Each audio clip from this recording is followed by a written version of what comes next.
Karena Anda telah ditawarkan dengan satu agama baru. Oke, Anda kaget. Oh, pendeta Ranto kok bicara ada satu agama baru yang terus terang ini agama ini sulit untuk diterima.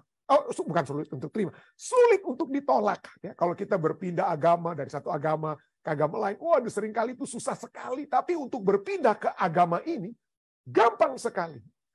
Apa ini agama yang saya pendeta Ranto mungkin katakan Anda tanya ya? Apa ini agama ini yang gampang sekali orang itu berpindah? Contohnya Amerika Serikat itu pada umumnya mula-mulanya itu mayoritas itu Protestan ya. Pionir Amerika itu mayoritas Protestan. Itulah menyebabkan ada Protestan ethics di Amerika ini menyebabkan negara ini maju. Saya sudah bahas tadi malam ya. Tetapi agama di Amerika ini telah berubah. Apa itu agama baru? Agama baru itu tidak lain tidak bukan seperti yang diakui oleh banyak orang itu adalah agama atau spiritual konsumerisme. Ya. Ada begitu banyak film-film show di Amerika yang ada di Netflix seperti Queer Eye ya. Bagaimana agama ini atau kerohanian baru ini yaitu konsumerisme ini telah dipopulerkan. Ya. Anda harus bermeditasi, Anda harus memikirkan, Anda jangan merasa bersalah kalau Anda menjadi orang yang membeli barang-barang ya menurut Queer Eye film ini ya. Jadi kalau Anda membeli segala sesuatu itu adalah agama baru, itulah yang memberikan kesejahteraan, kehidupan yang berarti. Kalau Anda memiliki materi atau membeli barang-barang yang dapat Anda beli, ini the new spiritual consumerism di Amerika Serikat. Nah, apa itu consumerism?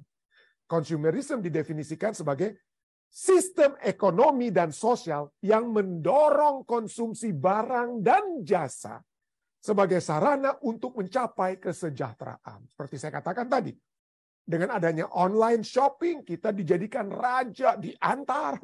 Di Amerika itu kan bukan hanya barang, tapi juga barang dan jasa. Itu Anda didatangi, bagaikan ada pelayan-pelayan yang bawa kepada Anda. Di Amerika, jasa itu dan barang ini yang ditawarkan itu adalah misalnya kalau Anda mau pesan makanan, ya. Kalau kita dulu mau makan keluar gampang kita ke restoran ya. Tapi sekarang susah itu kalau makan rekor. Dia restoran yang datang kepada kita, pesan online, makanan itu datang kepada Anda tinggal makan. Enak sekali. Adanya apa? Konsumsi barang-barang dan juga jasa untuk dikatakan apa? As a means of attaining well-being. Kita seakan-akan menjadi sejahtera kalau kita bisa shopping online, order makanan secara online, dan itu semua tidak bisa kita hindarkan. Di kiri, kanan, pada saat kita buka mata, advertensi datang supaya Anda beli ini, beli itu. Kalau Anda ingin jadi orang yang gagah, mesti punya mobil baru. Anda mau punya ini, harus punya tas ini. Anda kalau menjadi orang yang di-respect, Anda mesti punya ini, mesti punya itu. Mesti punya gaya hidup seperti ini. Wah, itu baru top. Dan lain sebagainya. Ya. Jadi hebat sekali orang Amerika itu kalau beli apa barang. Dan seperti saya sudah bahas tadi malam, itu memberikan apa? Ada feeling, ya, feeling yang begitu enak, happiness sementara walaupun sementara yang kita miliki kalau kita bisa apa? Berbelanja. Salah satu hal misalnya, contoh cukup menarik statistik ini ya, cukup menarik. Anak-anak di Amerika itu hanya 3% dari anak-anak seluruh dunia. Jadi anak-anak yang di Amerika itu hanya 3 dari apa? Dari 100 anak-anak yang ada di seluruh dunia. Tetapi mainan untuk anak-anak yang hanya 3 dari 100, mainan itu justru 40% mainan untuk anak-anak itu ada dibeli di Amerika. Jadi lipat ganda mainan anak-anak itu. Anak-anak kita minta kepada orang tua, papa, mama, saya mau ini. Wah, kita belikan. Begitu sampai di rumah, mereka nggak pernah korek mainan itu. Ya. Dan bukan hanya mainan anak-anak, mainan orang tua juga. Smartphone, laptop, televisi, dan lain sebagainya. Amerika itu menggunakan hebat sekali pengeluaran konsumerisme kita ya. Kita belanja kiri kanan, kita belanja, besar sekali.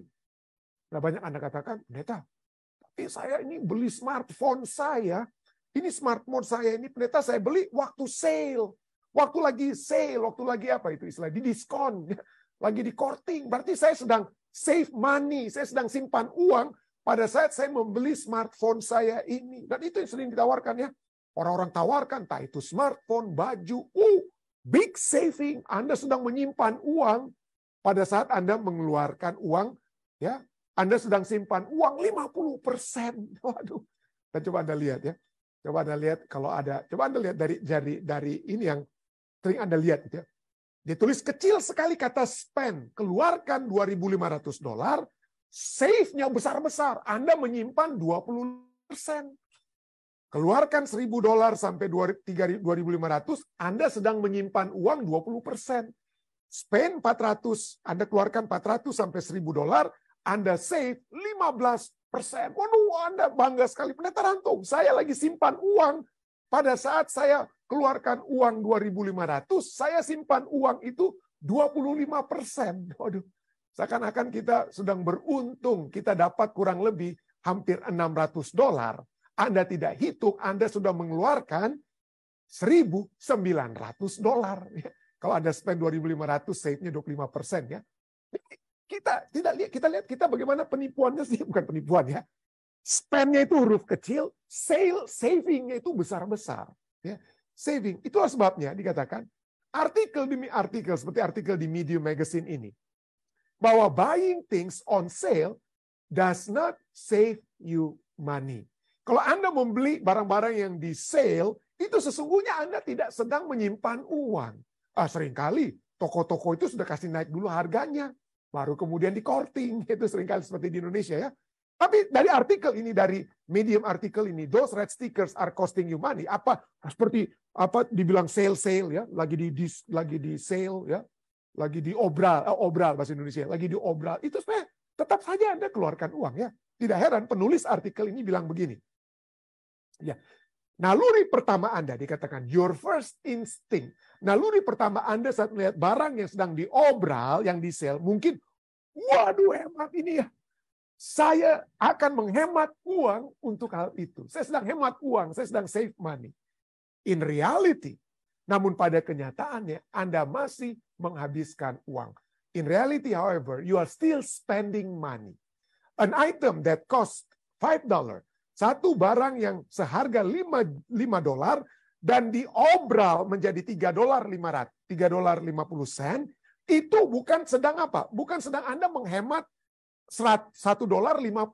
Kalau ada barang yang $10.000, diobral $5.000, Anda bukan tidak sedang menghemat $5.000, Anda sedang mengeluarkan $5.000. It is still costing you $3.50. And this is the trap menurut penulis artikel ini.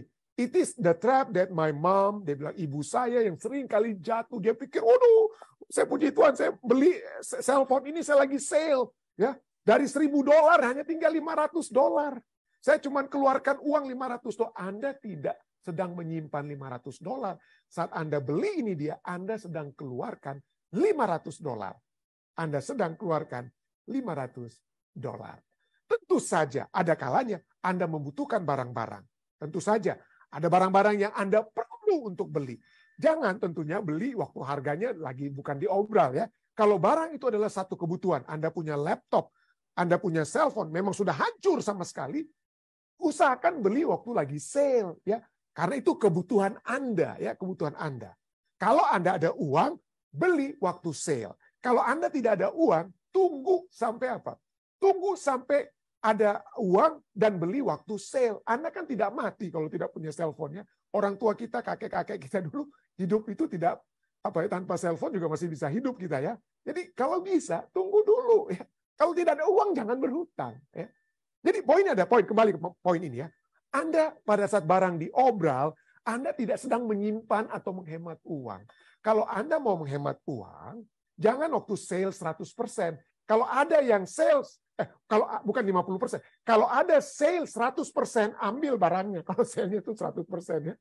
Kalau obralannya itu 100%, artinya kalau gratis, baru itu Anda ambil. Kenapa? Ini seperti ini lelucon ini ya. Save up to 100% when you don't buy anything. Jadi kalau Anda mau menghemat, jangan beli apa-apa. Itulah saat Anda tidak mengeluarkan uang. Tetapi seringkali inilah yang apa ya? Itulah yang telah diganggu pemikiran kita. Kita masuk ke toko, kita tidak berencana buat apa-apa di mall. Ada lagi sale ini. Padahal nggak lagi rencana untuk beli baju. Udah banyak baju di rumah yang kita belum pernah pakai. Lagi sale ini, sepatunya ini pendeta lagi sale. Ya, kita masuk, mau beli. Itu kan namanya impulse buying. Kebutuhan-kebutuhan yang kita tidak perlu, tapi karena kita baca ada sale, kita langsung mau beli. Kita langsung mau beli. Dan pada umumnya, barang-barang itu kemudian tidak kita pakai atau kita tidak perlu sama sekali. Dan banyak orang Amerika secara statistik tunjukkan, satu keluarga, average, bukan keluarga, satu orang, setiap orang di Amerika ini menghabiskan $276 setiap bulan untuk membeli barang-barang yang mereka tidak perlu atau yang mereka beli kemudian busuk dan lain sebagainya. Itu $276. Kalau itu per tahun, itu yang barang-barang Anda tidak butuh, yang kemudian Anda buang, itu adalah menjadi setiap tahunnya itu $3.312. Itu sekitar 45 juta rupiah, saudara. 45 juta rupiah. Ya. Dan itu terjadi ya. Itu apa saja misalnya, Anda beli barang-barang di supermarket. Karena Anda masuk, Anda lihat, ini lagi sale, saya perlu beli ini. Sayuran ini, atau kaleng, makanan kaleng, minuman ini, dan lain sebagainya. Anda beli. Toto di rumah busuk semua itu, padahal Anda tidak perlu. Itulah sebabnya kalau mau ke supermarket atau mau belanja, beli daftar, buat daftar apa yang Anda mau belanja. Stick to it, biarpun lagi sale, tapi kalau Anda nggak butuh, Anda beli cuma jadi busuk di kulkas, buat apa? Buat apa ya? Jadi stick to the list ya. Apa saja itu? Apa saja itu? Stick to the list. Kenapa kalau Anda ke mall? Ya, tujuannya hanya mau beli satu bahan pakaian misalnya. Tapi jangan tergoda dengan sale-sale yang katanya Anda akan menghemat kalau Anda beli barang obralan ini. Stick to your list. Stick to your list. Tapi itulah ya. Inilah agama baru. Artikel tadi ya. Artikel yang katakan the new spirituality itu adalah consumerism. Ya. Agar supaya katanya kalau Anda bisa punya barang yang baru. Kalau saya sudah punya sini kok, tapi kalau cellphone yang lebih baru saya miliki, ini akan membuat saya sejahtera hidup saya, ya, akan membuat hidup saya sejahtera. Research demi research menunjukkan Anda tidak akan pernah sejahtera. Kesejahteraan Anda itu tidak dapat melalui consumerism, ya, materialistic value itu justru keluar. Anda ingin belanja karena adanya insecurity, adanya hal-hal yang kurang dalam kehidupan Anda yang Anda ingin penuhi. Anda ingin supaya kelihatan lebih hebat. Makanya Anda punya sepatu ini, punya mobil ini, punya tas ini, dan supaya kelihatan gagah, supaya kelihatan hebat. Ya. Karena adanya yang Anda rasa kurang untuk menutupi kekurangan diri kita. Tapi itu tidak memberikan kebahagiaan atau kesejahteraan yang sesungguhnya. Coba bandingkan. Ini menurut artikel ini, artikel yang dari American Psychological Association ya. Yang consumerism and its discontent. Consumerisme dan apa? Hal-hal yang tidak memuaskan dari consumerisme. Contohnya, artikel ini katakan, coba Anda lihat kakek-kakek kita. Apa yang mereka miliki dibandingkan dengan anak-anak muda kita. Atau apalah yang saya miliki? Apakah waktu saya hidup, saya sudah punya satu cellphone? Waduh, tidak kan? Anak saya sekarang mungkin punya 2 cellphone. Yang satu udah tua, tapi terus-menerus mereka ada selalu barang yang dulunya saya waktu masih muda tidak miliki. Tetapi apakah itu berarti barang-barang yang sekarang kita miliki, yang orang-orang sekarang miliki, membuat kita lebih bahagia daripada opa, oma, kakek nenek kita zaman dahulu? Tidak. Ya. Pada saat sekarang ini, orang-orang muda saat ini, bahkan kita juga, bukan hanya orang muda, kita sekarang menjadi lebih apa? Tumbuh dalam, walaupun apa? Kita itu more affluence, kita lebih makmur, memiliki barang yang tadinya tidak dimiliki, but kita tidak lebih bahagia dari opa-oma kita. Kita sedikit kebahagiaan kita. Kita lebih banyak memiliki depresi dan social pathology, masalah lainnya. Our becoming much better off over the last 4 decades. Pada saat kita menjadi lebih makmur dengan barang-barang yang banyak di 40 tahun terakhir, ya, has not been accompanied by one iota. Tidak pernah dikatakan, tidak disertai dengan satu titik pun, tidak disertai dengan sedikit pun peningkatan kesejahteraan. Kita tidak menjadi lebih sejahtera hanya karena kita memiliki semua barang ini. Ini research, bukan hanya apa yang Alkitab bilang. Ya. Dan Amerika hidup dari barang-barang, bukan hanya Amerika, Indonesia, hidup dari barang yang lebih banyak dari orang tua kita. Lebih banyak barang yang kita timbun. Tapi lebih sedikit kebahagiaan kita. Apa yang bertambah dari banyaknya barang ini di Amerika Serikat ini? Yang paling bertambah bukan kesejahteraan orang Amerika. Bukan kebahagiaan orang Amerika atau orang dunia. Yang bertambah adalah utang-utang orang Amerika. Utang-utang manusia di dunia. Rata-rata orang Amerika ini memiliki hutang, ya, hutang antara $80 itu $80.000 itu rata-rata average debt of American families, ya. Ada 19% yang orang Amerika, 19. Jadi dengan kata hampir 2, ya. 2 dari 10 orang di Amerika itu punya hutang antara $10.000 sampai $50.000. Berhutang untuk supaya kita dapat membeli barang-barang ini. Itulah sebabnya, saudara-saudara. Alkitab katakan, oke, kita dapat berhutang karena kadang kita tidak tahu cara mengatur keuangan kita. Ya. Yang kedua, kita berhutang karena kita cinta diri. Dan yang ketiga, kita berhutang karena kemalangan. Tapi inilah yang menjadi masalah yang paling besar yang kita lihat seperti di Amerika saat ini, ya. Saya tidak tahu di Indonesia, ya. Banyak orang berhutang karena apa? Cinta diri. Cinta diri. Ya. Ingin bersaing dengan orang lain. Ingin jadi lebih dengan orang lain. Ya. Sampai kita harus berhutang. Roma 13 ayat 8 sudah katakan. Janganlah kamu berhutang. Apa-apa. Jangan berhutang apa-apa. Kepada siapapun juga. Kepada orang lain, kepada bank, kepada ini dan itu. Janganlah kamu berhutang. Tapi hendaklah kamu saling apa? Mengasihi. Saling mengasihi. Mazmur 37:21. Orang fasik meminjam dan tidak membayar kembali. Tetapi orang benar adalah pengasih dan pemurah. Waduh, ada tentang kasih. Apa maksudnya? Nanti kita lihat. Kenapa? Jangan berhutang tapi saling mengasihi. Ya. Apa maksudnya? Baik, mari kita lihat nanti. Hiduplah. Jangan sampai berhutang. Hiduplah dengan uang usaha kerja keras Anda sendiri. Apa yang masuk, jangan lebih pengeluarannya. Jangan lebih besar pasak daripada tiang. Bahasa Indonesia, ya. Amsal 10 ayat 4 sudah katakan. Dan kita sudah baca tadi malam, ya. Kita kembali kepada, kalau Anda yang di Amerika, kembali kepada prinsip Protestan ethics. Pionir Amerika mula-mula. Bekerja keras. Ya. Bekerja keras untuk Tuhan yang memberikan kepada kita kekuatan dan upah kepada kita. Amsal 10 ayat 4 juga katakan, tangan yang lamban, bahasa Inggrisnya lazy hand. Tangan yang lamban membuat miskin. Tangan yang malas-malas membuat kita miskin. Tetapi tangan orang rajin menjadikan kaya. Walaupun dia tidak berkeinginan untuk kaya, tapi minimal artinya dia tidak akan berhutang, orang yang rajin. Ya. Dan dengan kata lain, supaya salah satu poin juga yang dapat kita tambahkan. Salah satu, selain sudah dikatakan tadi, ya, kita berhutang, jangan lagi menambah hutang. Ya, jangan lagi menambah hutang. Coba untuk membayar hutang, dan bayar hutang yang paling kecil. Dan kalau besar sekali hutang Anda, mungkin Anda bisa tambahkan dengan apa? Mungkin kalau ya masih ada kesehatan yang Tuhan berikan, kalau bisa ada pekerjaan yang ditambah, mungkin bekerja lebih keras daripada sebelumnya, supaya ada penghasilan yang lebih untuk membayar hutang Anda. Tapi itulah, ya, jangan memberi apa, jangan kamu berhutang. Tetapi jika kita berhutang, ayat ini katakan apa, ya? Kenapa harus dikatakan saling mengasihi? Harus bicara pada saat orang fasik meminjam tidak membayar kembali, orang benar adalah pengasih pemurah. Roma katakan hendaklah kamu saling mengasihi, jangan berhutang. Kenapa? Ya. Karena Alkitab berbicara juga tentang adanya kemungkinan orang berada dalam satu situasi di mana kemalangan terjadi, bencana alam dan lain sebagainya, sehingga mereka tidak punya pilihan lain selain berhutang. Ya, tidak punya pilihan lain sebagainya. Tapi apa standar Alkitab? Apa syarat Alkitab? Kalau kita memang harus dengan terpaksa berhutang.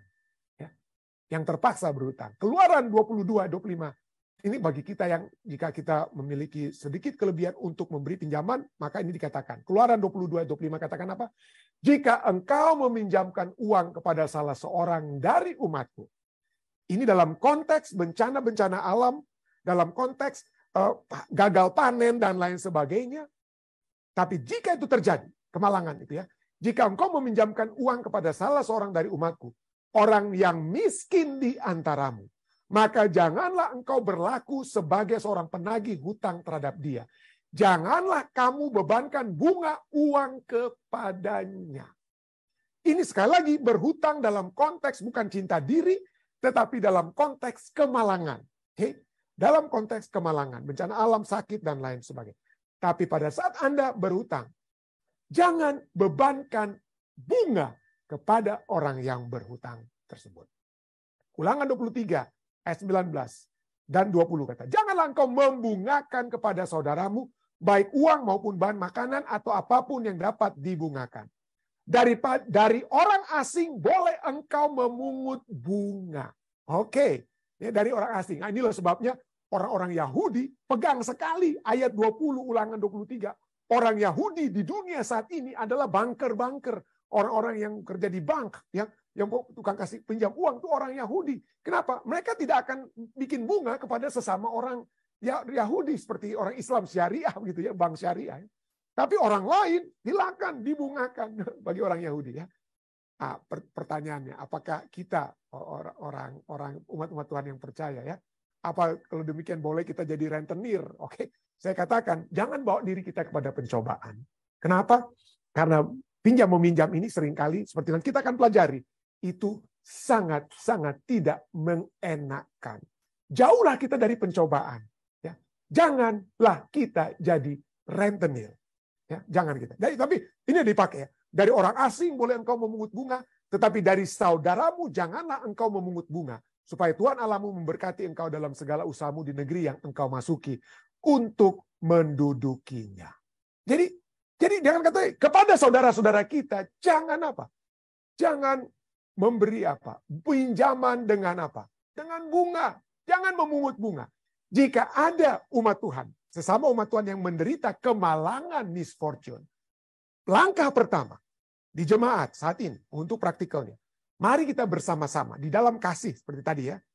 Di dalam kasih, mari kita membantu memenuhi kebutuhan mereka tanpa meminjamkan uang kepada mereka. Dan jika kebutuhannya besar, jika itu suatu kebutuhan yang besar sekali ya, yang mungkin jemaat tidak bisa berikan, mungkin ada orang di dalam jemaat yang mampu jika ada, berikan pinjaman, tapi berikanlah itu tanpa bunga. Berikanlah pinjaman itu tanpa bunga. Tetapi itulah harus berhati-hati, karena seperti saya katakan tadi, kalau sebisa-bisanya firman Tuhan katakan, janganlah kamu berhutang. Dan poin yang bersamaan, janganlah juga memberikan pinjaman, dengan kata lain ya. Kenapa? Apalagi kalau pinjaman itu bukan hanya hubungan dengan misfortune, kemalangan ya. Kenapa? Ini satu artikel bagus sekali dari CNBC. Dikatakan 3 dari orang Amerika itu suka meminjamkan uang kepada anggota keluarga mereka. Tetapi banyak ahli-ahli keuangan Amerika katakan it is not a good idea. Itu bukanlah ide yang bagus. Kenapa? Dari artikel ini yang dikatakan. Dari artikel ini ya. Karena 3 dari 5 ya katakan. Kenapa? Semua orang yang meminjamkan uang itu akan mengalami bad experience. Pengalaman yang buruk. Mayoritas lebih daripada mayoritas. Lebih dari setengah. 59% reported a bad experience. Uang yang Anda pinjamkan hilang. Bukan hanya uang hilang, sahabat Anda juga hilang persahabatannya. Dan bahkan ada yang getting into physical altercation. Bahkan ada yang sampai berkelahi, pukul-pukulan. Tidak heran, Ted Rosmanson, a senior industry analyst dari creditcards.com, katakan, in general, secara umum, dikatakan apa? My feeling is that it is not a good idea to lend to family and friends. Secara umum, perasaan saya katakan, bukanlah ide yang baik untuk meminjamkan kepada anggota keluarga maupun sahabat. Kenapa? The data-data yang keluar, katakan apa? Akan banyak masalah. Feelings get hurt. Perasaan yang apa? Perasaan yang terluka dan lain sebagainya. Jadi artikel ini kemudian katakan kalau Anda memang harus terpaksa pinjamkan uang, jangan pinjamkan uang menurut dia, tapi berikan. Kalau Anda mampu berikan. Ataupun kalau pinjam, biarlah Anda meminjamkan uang itu tapi tanpa pikir-pikir, uang ini akan kembali. Kalau kembali biar jadi bonus. Tapi artinya pinjaman Anda itu bagaikan Anda sudah pikirkan Anda tidak akan apa-apa kalau uang itu pun hilang. Anda mampu meminjamkan uang. Anda mampu memberikan uang. Kalaupun itu hilang, Anda tidak akan kena dampaknya. Ya, artinya itu tidak mempengaruhi masa depan Anda. Ini seperti kalau Anda naik pesawat terbang. Ya, di pesawat terbang katanya kalau oksigen itu jatuh, terlebih dahulu oksigen itu harus Anda pasang kemana? Ke keluarga Anda atau kiri kanan? Tidak. Anda dulu yang harus pakai oksigen sebelum Anda membantu orang lain memakai apa? Oksigen. Jadi dengan kata lain, bantuan Anda itu, biarlah bantuan itu yang Anda relakan kalau tidak dikembalikan. Yang kedua, kalau Anda bisa memberikan bantuan, pinjaman, bagaikan bantuan. Yang kedua, adalah buat pernyataan secara tertulis. Bukan harus ke lawyer, tapi minimal ada tertulis. Supaya tidak ada masalah ya tentang uang yang Anda pinjamkan kepada sahabat Anda atau Anda. Lalu kemudian komunikasikan itu secepatnya. Jadi kalau dia bilang, oke, saya akan kembalikan 5 bulan. Bulan pertama saja cuma kasih ingat ya, cuma kasih ingat. Ya, ada janji kan 5 bulan ya, cuma kasih ingat. Kenapa? Karena kalau lebih lama itu orang umumnya lupa utangnya, dan kalau ditagih umumnya marah setengah kita. Ya. Tapi dengan kata lain, biarlah pada saat kita meminjam dengan empati, tetapi kita jangan menjadi keset kaki yang kemudian diinjak-injak oleh sebab pinjaman tersebut. Ya. Itulah sebabnya, ya, hati-hati sehubungan dengan keuangan ini sebagai sahabat ataupun keluarga sekalipun. Ada pepatah Jerman yang katakan apa? Mereka yang cepat meminjam itu umumnya lambat membayar. Those who are quick to borrow are slow to pay. Pada saat meminjam mungkin, aduh manis sekali, aduh. Tapi pada saat membayar, karena kita yang menagih kita bisa dimarahin ya. Kita mendapat dimarahin. Itulah sebabnya Alkitab katakan apa? Janganlah kamu berhutang. Jangan berhutang apa-apa kepada siapapun. Walaupun kita tahu, bagaimana pendeta kalau ada masalah nanti di masa depan. Itulah sebabnya Anda harus punya simpanan masa depan. Gantinya Anda beli barang-barang yang tidak butuh, gantinya Anda keluar masuk restoran tiap minggu yang cuma bikin naik darah tinggi dan lain sebagainya, gula dan lain sebagainya. Simpan uangnya. Ya. Simpan uangnya untuk situasi-situasi yang emergency in the future. Ya. Selalu bersiap untuk segala situasi. Lukas 14 ayat 28-30 katakan, siapakah di antara kamu yang kalau mau mendirikan sebuah menara, tidak duduk dahulu membuat anggaran biayanya. Kalau cukup uangnya untuk menyelesaikan pekerjaan itu. Jika dia sudah meletakkan dasarnya, tidak menyelesaikan, jangan-jangan semua orang melihatnya mengejek dia. Sambil berkata, orang ini mulai mendirikan tetapi ia tidak sanggup menyelesaikannya. Ini bukan hanya dari segi memortgage rumah, yang kemudian Anda tidak sanggup bayar. Jadi kalau Anda mortgage rumah, belilah, jangan mortgage-nya yang besar. Mortgage-nya itu atau angsuran rumahnya itu adalah yang kalau bisa hanya 1/3 dari pemasukan Anda. Tapi karena orang seringkali ingin rumahnya yang besar-besar. Dia buat mortgage-nya itu, dia beli rumah besar, angsurannya 50% dari semua pendapatannya. Begitu ada emergency, KO dia untuk bayar angsuran. Ya, bukan hukum, tapi anjuran di Amerika, mortgage itu, pengeluaran untuk biaya rumah itu kalau bisa hanya 30%, 1/3. Jangan lebih. Ya. Itu dari segi rumah. Kalau Anda tidak bisa mampu untuk beli mobil, jangan beli mobil, berhitung-hitung. Ya. Berhitung-hitunglah dalam segala sesuatu agar supaya jangan Anda main pinjam meminjam lalu kemudian Anda tidak bisa memenuhi pinjaman Anda. Kenapa? Karena seperti pepatah lainnya katakan bahwa seperti Josh Billing katakan, hutang itu seperti jebakan lainnya. Cukup mudah untuk dimasuki, tetapi sangat sulit, cukup sulit untuk keluar atau dilepaskan. Itulah sebabnya firman Tuhan katakan, jangan mimpi yang enak-enak, jangan mimpi barang-barang yang mewah yang kita miliki. Ya, kalau kita sudah ibadah itu disertai rasa cukup, itu memberi keuntungan. Ya. Tapi janganlah kita terjerat ke dalam berbagai-bagai nafsu yang hampa dan yang mencelakakan, yang menenggelamkan manusia ke dalam keruntuhan dan kebinasaan. Jangan, itu dia. Dan kalau Anda, tentu saja firman Tuhan ingin memberikan semangat kepada kita semua. Kalau Anda sedang berada dalam satu situasi kita berhutang, jangan khawatir, jangan takut. Ya. Belajarlah dari firman Tuhan, belajarlah dari apa yang Tuhan ingin kendaki terjadi dalam kehidupan kita. Minta hikmat kepada Tuhan. Ya. Yakobus 1 ayat 5-6 katakan, apabila di antara kamu ada yang kekurangan hikmat, sudah tidak tahu mau bayar hutang, ini gimana nih pendeta? Hendaklah ia memintakannya kepada Allah. Maka hal itu akan diberikan kepadanya. Hendaklah ia memintanya dalam iman, percaya Tuhan. Seperti pelajaran kita katakan, berhenti berhutang, berhenti gali lubang tutup lubang, berhenti. Bayar hutang kita itu. Bayar hutang kita. Komitmen untuk bayar hutang dari yang kecil sampai yang terbesar. Satu demi satu. Minta dalam iman, percaya kepada Tuhan. Ya, dan jangan bimbang. Sebab orang yang bimbang sama dengan gelombang laut yang diombang-ambingkan kian kemari oleh angin. Yakobus 1 ayat 5 dan 6. Jadi jika kita pada saat ini masih terlilit dengan hutang, ikutilah pelajaran kita pada saat ini. Dan mintalah hikmat dan kekuatan surga. Tuhan akan berikan kekuatan tersebut, sehingga Anda pasti akan keluar dari lilitan hutang. Saya bawa ini dalam nama Yesus. Amin.